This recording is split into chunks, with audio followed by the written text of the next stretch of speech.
पुष्करं च प्रयागं च काशीं गोदावरीं यथा हरिक्षेत्रं कुरुक्षेत्रं श्रीरङ्गं सेतुबन्धनम् एवमादितीर्थेषु ब्रह्माण्डतस्तथा। नारद जी कहते हैं, महाराज मैं पृथ्वी लोक की भारत भूमि को सर्वश्रेष्ठ मानकर वहां गया, उनके तीर्थ स्थानों में भ्रमण किया। पुष्कर, प्रयाग, श्रीरंग, सेतुबंध कई तीर्थों में मैंने भ्रमण किया, पर मुझे कहीं मन की शांति नहीं मिली, मेरे मन को शांति नहीं मिली। कलयुग के कारण इस कलयुग ने सारी पृथ्वी को पीड़ित कर रखा। संत, तपस्या, दया और दान गृहस्थों के यहाँ भी गया, परंतु वहाँ भी घोर कलयुग का रूप देखा, मुझे वहाँ भी शांति नहीं मिली। पाखंड निरता संतो विरक्ता स्वपरिग्रहा सत्यं नास्ति तपासाचं दयादानं न वेद्यते उदरं वरिणो जीवा वराकाकूटभाषिणः।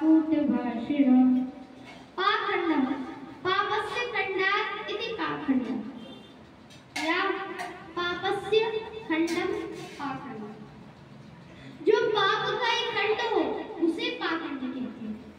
संत पाखंडी हो गए, सन्यासी संग्रही हो गए, घर में स्त्रियों की प्रभुता चलती है, साले सलाहकार हो गए हैं। ये हम देखते हैं सज्जनों, भागवत जी में लिखा है पहले लोग अपने घर के बुजुर्गों से सलाह लिया करते थे, परंतु आज ऐसा नहीं है। दाम्पत्य जीवन में लड़ाई दंगे हो रहे हैं। नारी विवसन सकल गोसा नाचे नटमल कटकी नाई। ये आज गृहस्थ आश्रमों में हो गया है। परिवार में बात बात पर कलह हो रहे हैं, और जहाँ भाई भाई के बने, पति पत्नी के ना बने, रोज परिवार में महाभारत हो रहा हो, समझ लेना वहाँ कलयुग का वास हो गया है। बोलिए भक्तवत्सल भगवान की जय। तुलसी इस संसार में देखा नयन पसार, 7 दिवस में 3 कम मंगल बुध इतवार। सज्जनों, उन्होंने मंगल बुध और इतवार ही क्यों लिखा? शुक्र भी तो लिख सकते थे। सज्जनों, मंगल का अर्थ दे रहे हैं कि उन्हें कलयुग में मंगल कहीं नजर नहीं आया, जहाँ देखो अमंगल ही अमंगल व्याप्त है। बुद्ध का अर्थ कह रहे हैं कि उन्हें इस कलयुग में कोई बुद्धिमान व्यक्ति नहीं मिला, सब माया में ही मोहित है, सबको अपनी बुद्धि का घमंड होगा। और इतवार का अर्थ है कि भरोसा नहीं दिखा, क्योंकि सज्जनों इस कलयुग में किसी को किसी पर विश्वास नहीं, ना बेटे को अपने पुत्र पर विश्वास, ना पुत्र को अपने पिता पर विश्वास, कोई विश्वास के पात्र ही नहीं है यहाँ। तत्राश्चर्यं मया दृष्टं श्रूयतां तन्मुनीश्वर एका तु तरुणी तत्र निषण्णा खिन्नमानसा।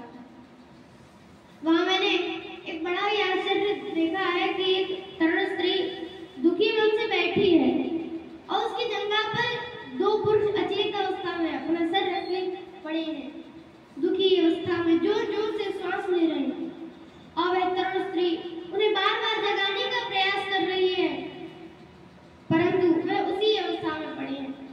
यह देखकर वह लोग रोने लगती है जब वह नहीं उठते हैं तो, और उनके चारों ओर हजारों स्त्रियां उनकी सेवा कर रही हैं। कोई उसे पंखा कर रही है, कोई चरण दबा रही है, तो कोई सांस दिला रही है। मैंने स्त्री की वह हालत देखी तो उसके समीप जाने का प्रयास किया, परंतु वापस लौट आया। क्यों? क्योंकि मैंने सोचा कि वहाँ पूरी स्त्रियां बैठी हैं, और मैं उसके बीच में जाकर पूछूंगा, देवी जी क्या हुआ? तो कहेंगी, ए बाबा, स्त्रियों के बीच में क्यों आता है, जा यहाँ से।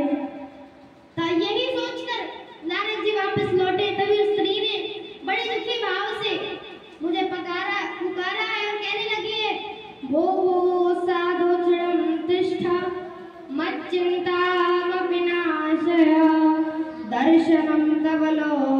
तस्य सर्वथा गहरं परम्। भोगो साधु क्षणं तिष्ठा। हे साधु महाराज, जरा क्षण भर के लिए ठहरिए तो। आपके तो दर्शन मात्र से ही तमाम दुखों का नाश हो जाता है। हे मुनिवर, मुझ पर भी कृपा करते जाइए, मेरे दुखों का निवारण करते जाइए। उस स्त्री की ये करुणा भरी बातें सुनकर मैं उस स्त्री के पास आया। मैंने उस स्त्री से पूछा है कि कासिक तुम? हे देवी, आप कौन है? दूसरा प्रश्न पूछा है कि काव्यमोचेमा, यह दोनों कौन है?